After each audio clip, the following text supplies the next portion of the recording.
റോക്കിയുടെ പുറത്താകലും സിജോയുടെ പരിക്കുമൊക്കെയായി big boss 6ാം സീസണിലെ കഴിഞ്ഞ ദിവസങ്ങൾ സംഭവബഹുലമായ ഒട്ടേറെ കാര്യങ്ങൾക്ക് സാക്ഷ്യം വഹിച്ചിരുന്നു.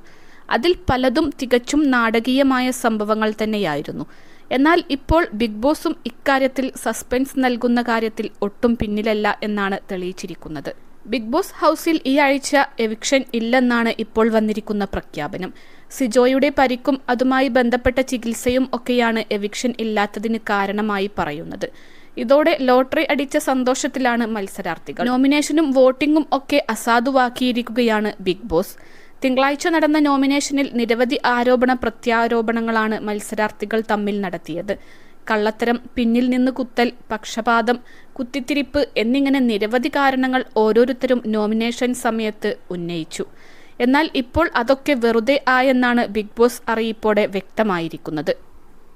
+2 ഡിഗ്രി കഴിഞ്ഞവർക്ക് വേൾഡ്സ് ഫസ്റ്റ് AR/VR ക്ലാസ് റൂമിലൂടെ സ്മാർട്ട് ഫോൺ എഞ്ചിനീയർ ആവാം. കൂടുതൽ അറിയാൻ വിളിക്കൂ ബ്രിഡ്കോ ആൻഡ് ബ്രിഡ്കോ.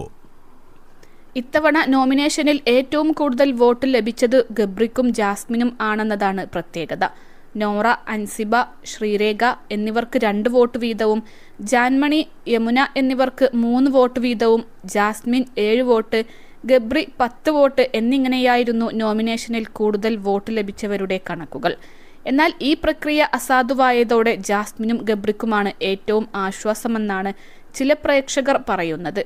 അവരിൽ ഒരാൾ എന്തായാലും പുറത്താകുമായിരുന്നു എന്നും ബിഗ് ബോസിന്റെ തീരുമാനം അവർക്കാണ് ഗുണമായതെന്നും ചില പ്രേക്ഷകർ ചൂണ്ടിക്കാണിക്കുന്നു. എന്നാൽ അടുത്ത ആഴ്ച നോമിനേഷൻ ഉണ്ടാവുമെന്ന് ബിഗ് ബോസ് അറിയിച്ചിട്ടുണ്ട്. അതേസമയം റോക്കിയുടെ അടിയേറ്റ് ചികിത്സയിൽ കഴിയുന്ന സിജോയുടെ മടങ്ങിവരവിനെക്കുറിച്ചുള്ള വിവരങ്ങൾ ഒന്നും തന്നെ ഇതുവരെ പുറത്തു വന്നിട്ടില്ല. സിജോക്ക് അടിയന്തര ചികിത്സ വേണമെന്ന് ബിഗ് ബോസ് അറിയിക്കുകയും ശസ്ത്രക്രിയ നടത്തണമെന്ന് വ്യക്തമാക്കുകയും ചെയ്തിരുന്നു. എന്നാൽ സിജോ ഇനി തിരിച്ചു വരുമോ എന്ന കാര്യത്തിൽ കൂടുതൽ വിവരങ്ങൾ പുറത്തു വന്നിട്ടില്ല. എവിക്ഷൻ കൂടി ഒഴിവാക്കിയ സ്ഥിതിക്ക് അത് സിജോയുടെ പുറത്തേക്ക് പോവലിനെ സൂചിപ്പിക്കുകയാണോ എന്നാണ് ഏവരും ഉന്നയിക്കുന്ന സംശയം.